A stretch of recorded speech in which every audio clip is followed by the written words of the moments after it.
성경은 이삭의 말년이 그렇게 아름답지 못하다고 기록하고 있습니다. 야곱은 그 마지막 노년기를 아주 은혜스럽게 그리고 성숙하게 보냈다는 것을 우리가 지난 시간에 배웠습니다. 이삭의 노년은 약하고 외로운 모습을 보여주고 있습니다. 이삭의 말년에 있었던 두 가지 사건을 통해서 교훈을 받고자 합니다. 첫 번째, 그 에서의 결혼 사건이 26장 34절에서 35절에 나오고 있습니다. 이삭이 40세에 결혼을 하죠. 그리고 20년을 기다리고 60세에 에서와 야곱을 낳습니다. 그리고 에서가 40세, 그러니까 이삭이 100세 때 에서가 결혼을 하는데 그 장면입니다. 이삭 100세 때 에서가 결혼한 장면인데 34절입니다. 에서가 40세에 헷족 속 부에리의 딸 유딕과 헷족 속 엘론의 딸 바스맛을 아내로 취하였는데 그들이 이삭과 르브가에게 마음의 근심거리가 되었더라. 그 아들이 에서가 이방 여인과 그것도 둘이나 이방 여인을 취해서 결혼한 장면을 짧게 기록하면서 그것이 이삭과 리브가 그 부모님에게 근심거리가 됐다고 기록하고 있습니다. 아브라함은 이삭의 결혼에 대해서 특별히 관심을 가지고 자기 고향 땅에서 며느리감을 찾아오게 했지요. 종을 시켜서. 그러나 이삭은 에서의 결혼 문제에 대해서 별로 특별한 관심을 가지고 있지 않았던 것 같습니다. 에서는 어쩌면 아버지 관심이 별로 없는 그런 상태에서 이방 여인과 결혼을 하게 된 것입니다. 그래서 이삭과 리브가의 마음에 근심이 되었습니다. 하나님께서 특별히 하나님을 경외하고 또 이방신을 따라가지 않게 하기 위해서 그 신앙을 보존하기 위해서 가난한 이방 여자들과 결혼을 금지하고 있습니다. 그런데 에서는 그러한 하나님의 뜻을 무시하고 이방 여인의 영향을 받아서 이렇게 하나님이 금지하신 결혼을 하게 된 것을 볼 수가 있습니다. 결혼은 하나님의 원칙에 의한 결혼을 해야 됩니다. 하나님은 불신자하고 결혼을 할 것을 금하고 계십니다. 결혼을 하고자 하는 청년들은 이 문제에 대해서 좀 유념해야 됩니다. 불신자가 예수님을 믿겠다고 말은 하지만은 결혼하고 그 다음부터 예수님을 안 믿고 죽을 때까지 믿지 않는 경우를 많이 봤습니다. 우리 집안에서도 그래요. 먼저 결혼했던 누님들 내형이 믿지는 않더라고요. 그게 참 문제입니다. 그래서 그런 거에 속지 말고 하나님이 주시는 하나님께서 주시는 그 아내를 결혼 배우자로 맞이해야 됩니다. 그 남편을 배우자로 맞이해야 돼요. 그러기 위해서는 우리가 결혼에 대해서 기도를 해야 되고 하나님의 인도를 구해야 될 것입니다. 그렇지 않고 세상 믿지 않는 사람과 결혼을 하면 그 다음 날부터 비극입니다. 비극의 씨앗을 심는 것입니다. 우리가 결혼을 할 때 굉장히 결혼을 어렵게 생각하는데 결혼은 어렵기도 하지만 쉽기도 합니다. 하나님이 원하시는 그런 원칙대로 결혼을 하게 되면은 쉽게 하나님이 주시는 그 마음과 그런 사람의 마음을 가진 사람과 결혼할 수가 있습니다. 그래서 고린도후서 6장 15절에는 그리스도가 벨리알과 무슨 일치를 보겠느냐, 혹은 믿는 자가 믿지 않는 자와 무슨 몫을 나누겠느냐, 이렇게 말씀하고 있습니다. 하나님께서는 우리 크리스찬들과의 결혼을 원하십니다. 그것을 통해서 다른 사람에게도 그 복을 나누기를 원하십니다. 축복의 통로가 되기를 원하세요. 한 사람이 믿는데 다른 배우자가 믿지 않으면은 믿는 사람의 그 신앙 수준도 퇴보할 수밖에 없습니다. 그걸 맞춰야 됩니다. 그 다음날 주일날 예배를 드리러 가야 되는데 교회를 안 나가요. 그러면 얼마나 갈등하고 괴롭습니까? 어쩌다 보면은 그렇게 자기 믿음까지 퇴보하는 그런 지경에 이를 수가 있기 때문에 여러분 결혼할 정년기에 있는 분들은 그 결혼의 배우자를 위해서 기도하시고 하나님의 도움을 받으시면 반드시 하나님께서 본인에게 합당한 결혼 상대자를 주십니다. 이것이 가장 중요한 일이기도 해요. 인생에 있어서 결혼만큼 중요한 일이 어디 있습니까? 결혼 한번 잘못하면 인생을 괴롭게 지내잖아요. 근데 교회를 잘못 선택하면 평생 영혼을 괴롭게 지내잖아요.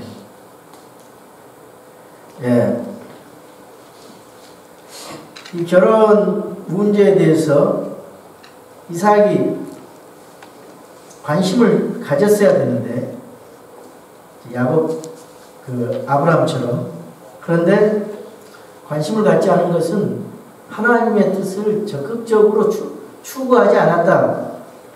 그래서 나중에 근심거리가 되고 벌써 되어진 결과를 가지고 근심합니다.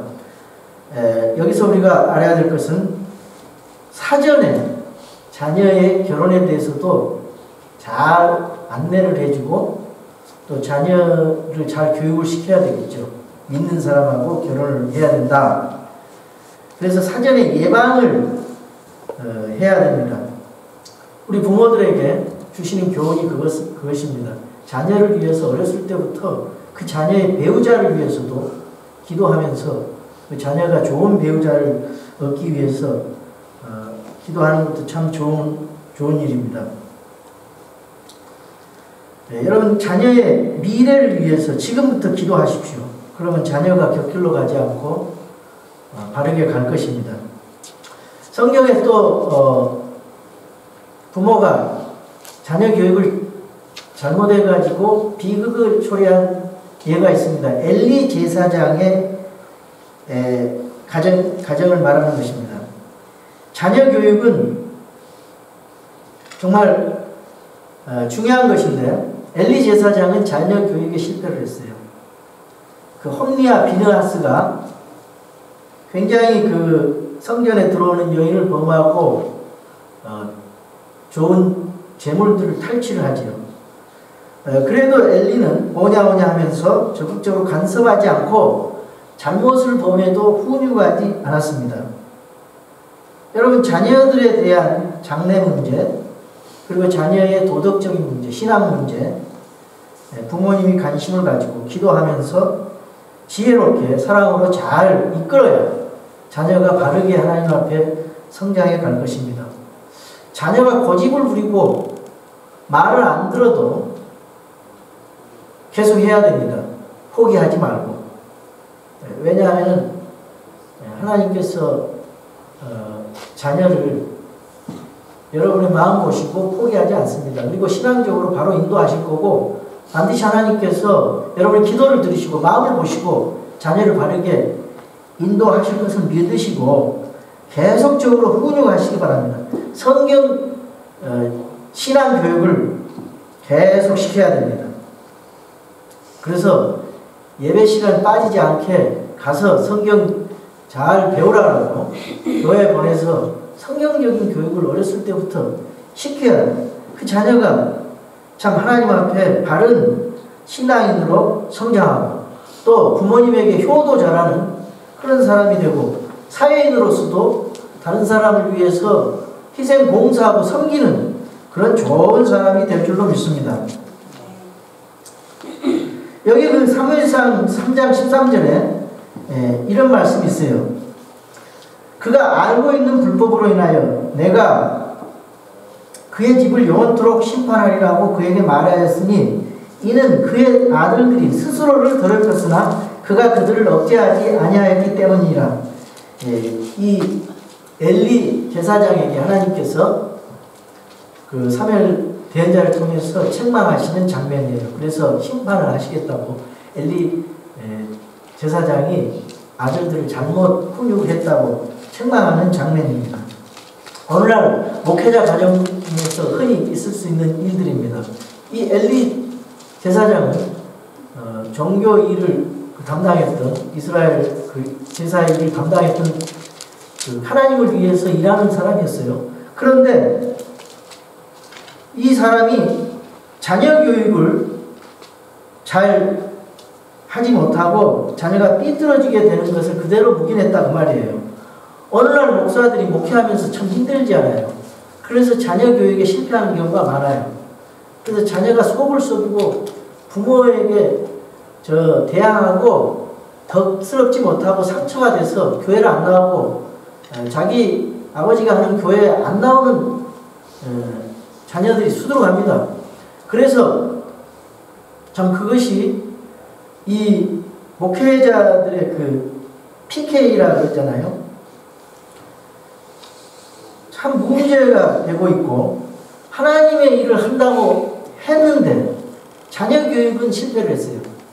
그렇다고 해서 그것이 하나님 앞에 용납되어지느냐 그 핑계가 될 수가 없는 거거든요. 자녀 교육을 열심히 하면서 또 목회를 해야지 하나님 앞에 좋은 가정으로서 그 덕이 되는 것이죠. 그 바빠서 자녀들과 시간을 보낼 수 없어서 교육을 뭐 잘못할 수 있었겠지만은 어쨌든 자녀 교육을 제대로 하면서 목회를 해야 된다. 그런 말씀이 성경에 있습니다. 디모데전서 3장 4절에 자기 집을 잘 다스려서 자기 자녀들을 모든 위험으로 복종시키는 자라야 할 것이며 이것이 그 패스터, 목사의 자격 요건에 들어있어요. 자기 집을 다스릴 줄 못하면 어찌 하나님의 교회를 돌볼 수 있겠는가? 어떤 사람들이 그래요. 하나님, 자기 부모를 버리고 처자를 버리고 자기 모든 것을 버리고 나를 쫓아오지 않은 자는 제자로서 합당하지 못하다 그 말씀을 가지고 고민을 하는 사람이 있어요. 근데 저도 이제 신학교 가서 그거에 대해서 물어봤어요. 그랬더니 미국에 있는 사람들은 이 말이 서로 두 말씀이 상충되어 있잖아요. 근데 미국 사람들은 미국에서 가정이 파괴되거나 가정이 결손 가정이 생기고 이혼이 되거나 그러면 목사로서 일을 할 수가 없다는 거죠. 성경적인 교회에서는. 그러니까 가정을 돌보라 이거예요. 그거는 유대 제자들에게 그 당시에 예수님께서 특별히 명령하신 자기를 부인하고 모든 것을 버리고 주님 따라오라는 제자도의 얘기지 신약 성도에게 신약 교회에게 하시는 말씀은 아니라고 말이에요. 그렇게 구분해서 설명을 해주더라고요. 그러니까 그게 이해가 됐어요. 우리 팀 형제가 그것이 고민이 돼가지고 저한테 이메일로 질문을 해서 그렇게 설명을 했어요. 그런데 이 자녀를 그러니까 주님의 종들은 자녀 교육을 그렇게 잘 시키면서 목회를 해야 본이 되고 덕이 되고 하나님 앞에 영광이 된다고 해서 이렇게 말씀을 하시는 거예요. 그 다음에 에베소서 6장 4절에 보면은 이 자녀는 그 부모님에게 주 안에서 공경하라 했잖아요. 자녀들아 주 안에서 너희 부모에게 순종하라. 이것이 옳으니라. 내 아버지와 어머니를 공경하라. 이것은 약속 있는 첫째 계명이니 이것은 너 자녀가 잘되고 그 다음에 뭐라 그랬어요? 땅에서 장수하게 하라가 아니라 자녀들이요 부모님 잘 섬기면 잘 된다 했어요. 이 성경에도 효도에 대한 얘기가 나오잖아요. 제사를 안 지낸다고 기독교는 뭐 부모를 공경을 안 한다 그런 얘기를 하는데 그거하고는 전혀 상관이 없는 말이에요. 살아 계실 때 부모님을 공경해야 되고 돌아가실 때는 우리가 함께 가족들이 모여서 부모님을 기리면서 우리가 또 모임을 갖고 좋은 추도의 그런 의미를 가지면 되는 것이지 죽은 사람에 대해서 제사상 차리고 그것이 방법이 그거는 아니죠. 그래서 장수하고 잘된다 그랬어요. 이것이 약속 있는 첫째 명령이라 그랬습니다. 어제 어느 분이 저한테 와서 이런 말씀을 하세요. 이 워싱턴에 어떤 그 스님이 유명한 스님이 그 강연을 하러 갔는데 엄청나게 많은 사람들이 모였대요. 근데 거기에 보니까 뭐 권사님들, 장로님들 그런 평신도 이런 기독교인들이 굉장히 많이 가 있더라는 거예요. 천국이 어디가 있냐 이렇게 따지는 그런 직분자도 있고 그러면서 그 중에 하는 말을 들으면서 그분이 뭐라고 그랬냐면 자녀들은 부모한테 공경할 필요가 없다는 거예요. 부모는 열심히 자녀들을 위해서 다 열심히 잘 가르치고 자녀를 위해서 섬기고 봉사해도 자녀는 부모한테 공경할 필요가 없다는 거예요. 이게 말이 되는 말을 해야죠. 이게 자기 생각에서 나오는 개똥철학이지 그건 진리가 아니에요. 성경 말씀이 진리예요. 아무리 인간이 훌륭하고 사람이 많이 추종해도 그거는 진리가 아니라고 말이에요. 성경 말씀이 진리예요. 그러니까 목사가 성경 말씀을 가르쳐야 돼요. 강단에서. 이 세상은 지금 포스트 모더니즘 시대에 모든 것이 상대화돼가지고요. 절대 진리가 없어요. 근데 절대 진리인 성경 말씀을 교회에서 가르쳐야 돼요. 그래야 그것을 배운 사람들이 직분자들이 가서 말씀의 진리를 선포하는 것인데 그런데 가가지고 기독교인들이 이 성경이 없는 직분자들이 가가지고 그 중회하는 말을 들으면 그것이 되겠는 말이냐 이 말이에요. 맞는 말도 아닌데. 그리고 4절 보세요. 또 너희 아버지들아 너희 자녀들을 노엽게 하지 말고 자녀들을 얼마나 노엽게 합니까? 부모님이 노엽게 하지 말라 그랬어요. 자녀가 그 부모님이 자기 권리를 가지고 억지로 이렇게 푸시하고 그러면은 명령하면 따라올 아이들이 없어요. 사랑으로 지혜롭게 잘 주님의 말씀으로 훈계를 해야 아이들이 겉에서는 무서워서 내내 그러고 또 반항하잖아요. 그러지 않는 아이들은. 그런데 진짜 마음에 우러나오는 것은 그 마음에 변화가 있는 것은 그 존경한 마음을 가지고 부모님을 한 것은 노엽게 하지 않을 때 되는 거고 오직 주의 교육과 훈계로 양육할 때 되는 것입니다. 제가 이런 말을 해도 제가 뭐 잘한다고 해서 이런 말 하는 거 아닙니다. 우리가 나도 잘못하지만 그렇게 해야 맞는 길이기 때문에 그것이 옳은 길이기 때문에 제가 얘기하는 거예요. 목사님도 그렇게 못하면서 뭐 그렇습니까? 그렇게 얘기 듣지 마시고 우리 함께 그렇게 가자 그 말이에요.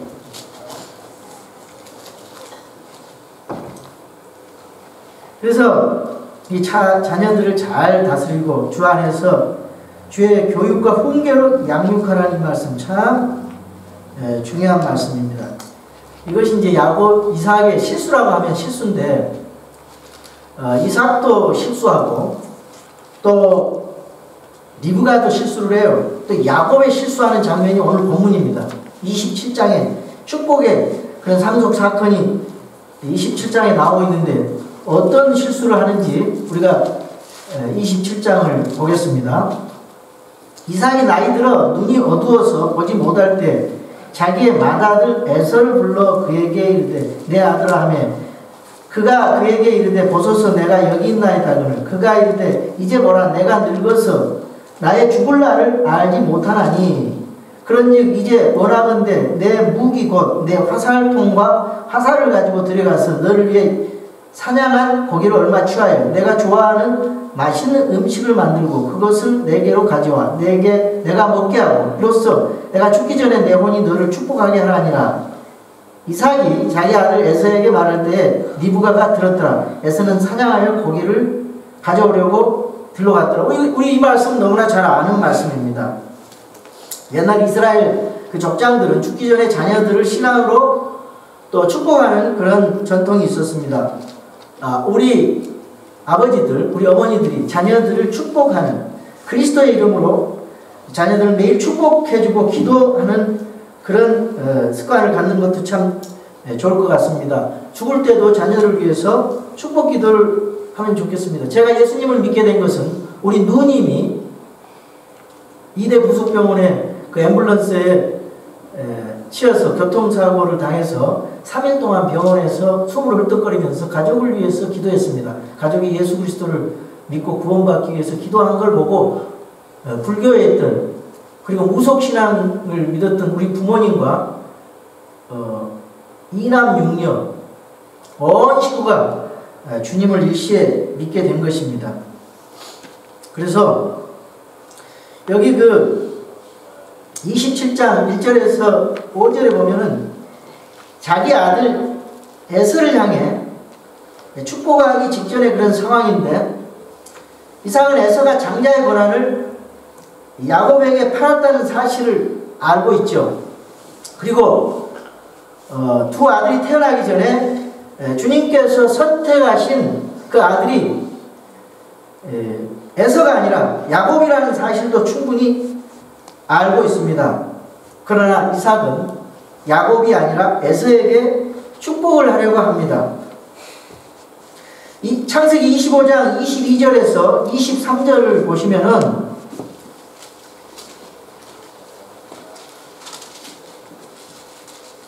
아이들이 그녀의 태 속에서 함께 싸움으로 그녀가 이르되 그렇다면 왜 나는 일어날까 하고 가서 주께 이어주었더니 주께서 그녀에게 이르시되 두 민족이 내 태 속에 있노라. 두 종류의 백성이 내 뱃속에서부터 나눠지리라.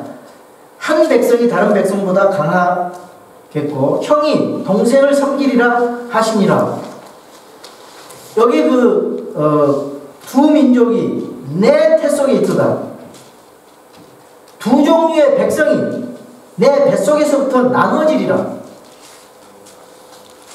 여러분 어린아이를 잉태를 했잖아요. 10달 만에 애가 낳잖아요. 근데 기가 막힌 일을 힐러리가 말을 하고 있어요. 헌법적으로 뱃속에 있는 태아는 죽여도 괜찮다.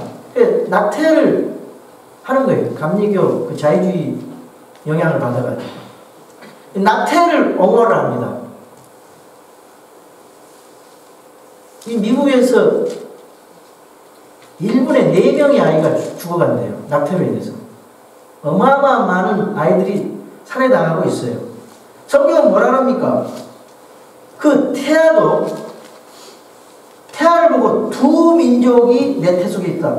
두 종류의 백성이 내 뱃속에부터 나눠지리라. 이 두 민족으로 보고 있어요. 백성으로 보고 있어요.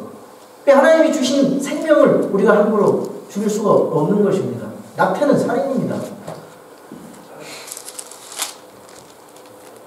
어린아이가 5, 6개월만 몇 달만 돼도 눈이 생기고 손가락이 생기고 발가락이 생기고 사람의 형태를 가지고 있는데 그걸 죽여요? 참으로 무서운 세상이에요. 동생 야곱을 통해서 하나님의 특별한 섭리가 계승될 것을 미리 계시하고 있습니다. 이삭이 말년에 하나님의 뜻을 따르기보다는 사람의 생각으로 야곱에게 축복을 해줘야 마땅하나 이삭은 에서의 자기 생각으로 에서에게 큰아들에게 알고 있으면서도 축복을 하려고 했던 실수를 범했습니다. 이삭이 에서를 축복하려고 한 동기가 무엇입니까? 여기 4절에 나와 있어요. 내가 좋아하는 맛있는 음식을 만들고 그것을 내게로 가져와 내가 먹게 하고 이로써 내가 죽기 전에 내 혼이 너를 축복하게 하라. 아버지가 이런 생각을 가지고 있으니까 에서도 그렇게 팥죽 한 그릇에 장자권을 팔아 넘겼지요. 고기가 먹고 싶어서 에서에게 죽기 전에 고기 별미를 만들어주면 축복을 하겠다고 합니다. 겨우 축복의 동기가 하나님의 뜻이 아니라 하나님의 뜻을 분별하고 그 뜻에 순종하는 것이 아니라 고기가 먹고 싶어서인 것입니다. 여기 그 1절에 이삭이 나이 들어 눈이 어두워서 보지 못할 때 그랬는데 이 이삭이 지금 이 축복을 하는 것이 약 120년 전, 에서가 한 20세 정도 될 때, 그렇게 본다면 120세 정도의 축복하는 거예요. 이삭은 180년을 살았습니다. 그런데 여기 보니까 이삭이 나이 들어 눈이 어두워서 보지 못할 때 자기의 맏아들 에서를 불러 그에게 이르되 내 아들아 하며 축복을 하려고 해요. 그리고 그가 이르되 이제 보라 내가 늙어서 나의 죽을 날을 알지 못하느니, 이게 눈이 안 보이고 늙어가니까 조바심이 생겨가지고 하나님의 뜻을 저버리고 에서에게 축복을 하려고 해요.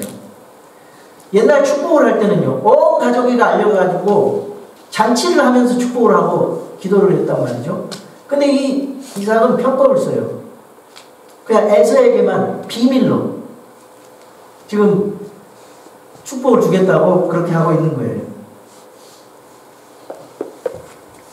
이 이삭은 육신의 눈이 어두워졌는데 그 사실보다 영적인 안목이 더 어두워지고 그 영적인 눈을 상실한 것입니다. 하나님의 뜻을 분별하기보다는 자기 육신적인 욕구에 따라서 자식을 축복하려고 한 것입니다.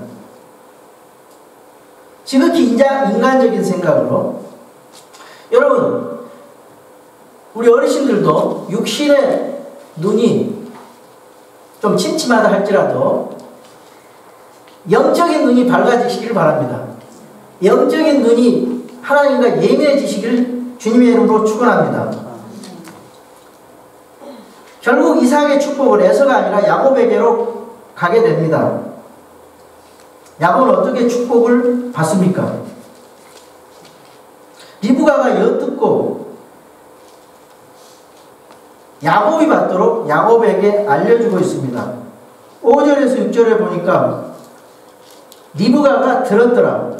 6절에 리브가가 자기 아들 야곱에게 말하여 이르되 보라 내 아버지가 내 형 에서에게 말씀하신 것을 내가 들으니 이르시기를. 여러분 이 리브가도 편법을 가르치고 있어요. 야곱에게 벌써 다 알고 있어요. 축복을 누구에게 줘야 되는지 아는데 둘 다 조바심이고 여유가 없습니다. 믿음이 없으니까 이렇게 편법에 속아 넘어가는 거예요. 여러분 아무리 비밀로 말하지만은 하나님 앞에 세상에는 비밀이 없지요. 비밀은 다 드러나게 됩니다. 이 리브가 야곱이 이제 에서를 또 이삭을 속여서 장자권 축복권을 따냅니다. 이 구절을 가지고 한국에서는 이따금씩 부흥사들이 와가지고 헌금을 많이 내면은, 이번에 우리 뭐 건축을 하는데 뭐 성전 건축하는데 성전은 교회당이 아니죠. 예배당이 아니에요. 성전은 우리 구원받은 성도의 몸이 우리 모여있는 이 모임을 성전이라고 했어요. 신약시대는. 그래서 돈 많이 내면은 이 별미 축복을 해주겠다고 그렇게 또 설교를 속이면서 합니다. 그거하고는 전혀 다르죠. 성경에 있다고 다 속여서 그렇게 설교하면 안 되죠. 어쨌든 하나님의 뜻은 계시한 대로 그대로 이루어졌어요. 여기 하나님의 뜻을 그리고 계획을 잘못된 방법으로 접근했던 두 종류의 사람들을 볼 수가 있습니다. 첫째, 이삭은요, 하나님의 뜻에 별로 관심이 없는 사람들의 전형적인 예입니다. 자기가 배고플 때 하나님의 뜻과 상관없이 행동할 수 있는 사람의 모습을 보여주고 있습니다. 하나님을 믿는다고 하지만은 하나님의 뜻과 상관없이 자기 자신이 또 인생에서 분리할 때 하나님의 뜻을 추구하기보다는 육신대로 움직이는 육신적 그리스도인들의 전형적인 모습을 이삭에게서 발견할 수가 있습니다. 그리고 두 번째, 리브가 야곱의 모습입니다. 하나님의 뜻을 알고는 있었어요. 근데 그것을 그릇된 방법으로 추구한 사람들의 전형적인 예입니다. 리브가는 그리고 야곱은 하나님의 뜻을 수단과 방법을 가리지 않고 이루려고 했어요. 우리 그리스도인들은 하나님의 정당한 방법이 있어요. 근데 쉬운 방법도 있습니다. 그러나 그 쉬운 방법을 택하면 나중에 후회합니다. 하나님도 싫어하세요. 근데 조금 어렵지만은 하나님 뜻이 그렇다고 한다면은 그 길로 가야 돼요. 우리 그리스도인들은 목적을 위해 수단과 방법을 가려서 살아가야 됩니다.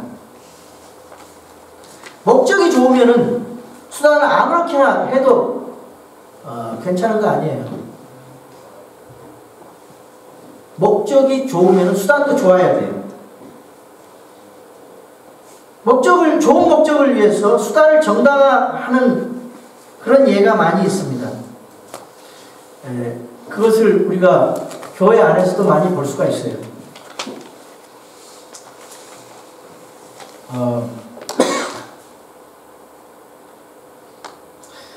내가 헌금을 교회에 많이 하려고 하기 위해서 사업을 하면서 거짓말을 해가지고 돈을 벌여서 그 도둑질한 돈으로 하나님 앞에 뭐 드릴 수 있어요. 그런 사람도 있어요. 록펠러 같은 사람은 그렇게 했거든요. 그러니까 록펠러 11조 얘기하면서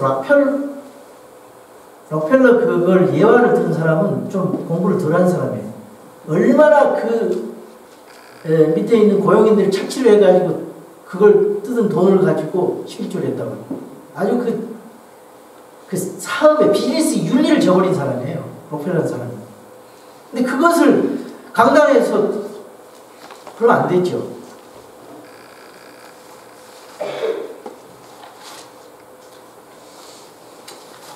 이렇게 좋은 목적을 위해서 수단 방법을 가리지 않고 함으로써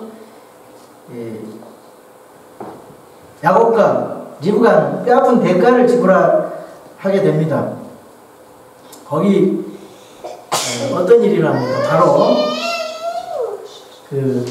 에서가 야곱을 죽이려고 이제 분을 내게 되었고, 리브가는 야곱을 또 도망치게 했고, 야곱은 모친과 또 오랫동안 이별하게 되어서 그 후로 다시 만나지 못하게 된 그런 불행이 찾아오게 되었습니다. 축복 사건 이후에 이삭은 40여 년을 더 살게 돼요. 40년을 훨씬 더 살게 되는데, 그러나 그 기간에 이삭의 생애에 대해서는 성경에 아무 기록이 별로 특별한 기록이 없습니다. 후세에 남길 만한 아름다운 그런 기록이 없어요. 어떤 성취도 없이 무의미한 삶을 살다가 180세를 장수하고 죽었습니다. 야곱은 말년에 굉장히 성숙한 삶을 살았다고 요셉의 관련돼서 제가 지난번에 말씀을 드렸어요.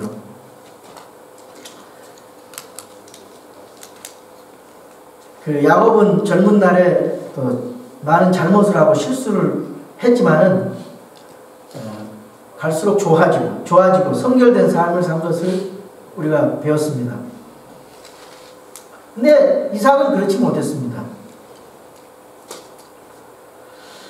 이삭이 마지막 말년 성경에서 별다른 특별한 말씀을 하고 있지 않습니다. 그런데 우리가 여기서 배울 점은 그 이삭과 같은 이런 평범한 사람, 특별하게 간증이 없어도 하나님께서는 이삭과 같은 사람을 쓰신다는 거예요. 저와 여러분 이삭과 같이 평범한 사람들입니다. 실수하고 넘어지고 때로는 연약해서 주님 뜻대로 살지 못하는 그런 사람들이지만은 우리 하나님께서는 그럼에도 불구하고 은혜로 우리를 사랑하시고 보호하시고 인도하시는 사실 얼마나 감사합니까?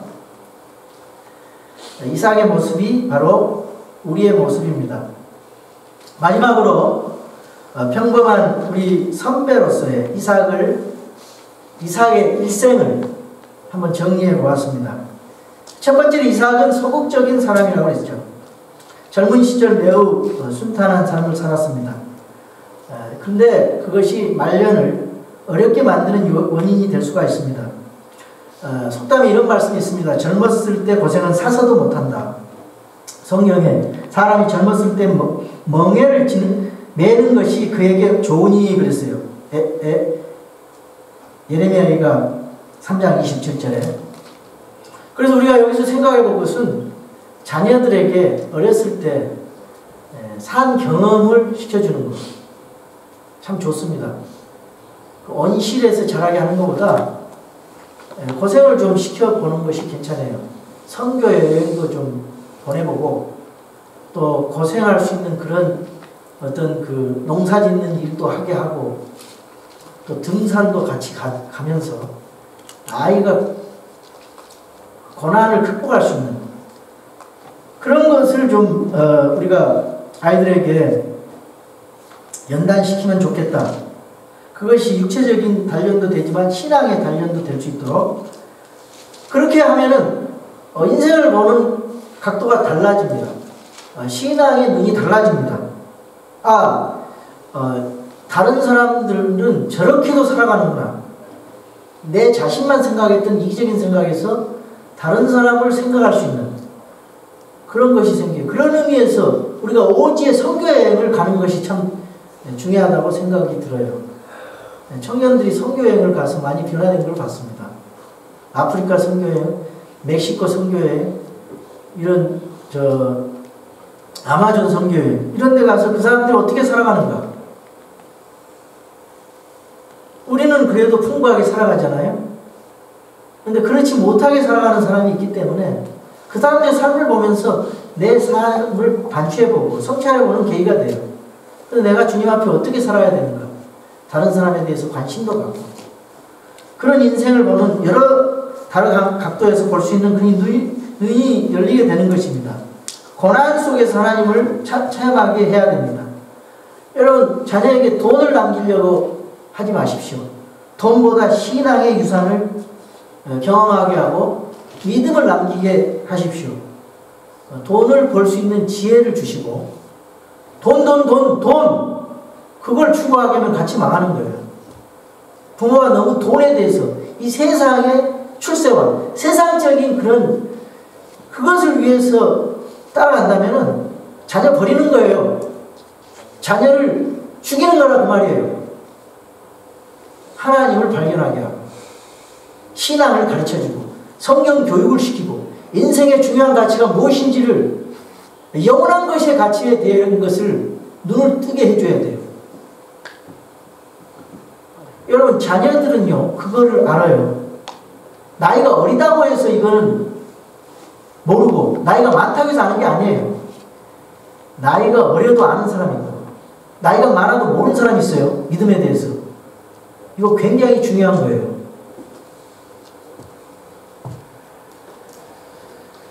하나님 말씀이 들어가서 변화가 돼야 가정이 변하고 부모가 변하고 자녀가 변한단 말이에요.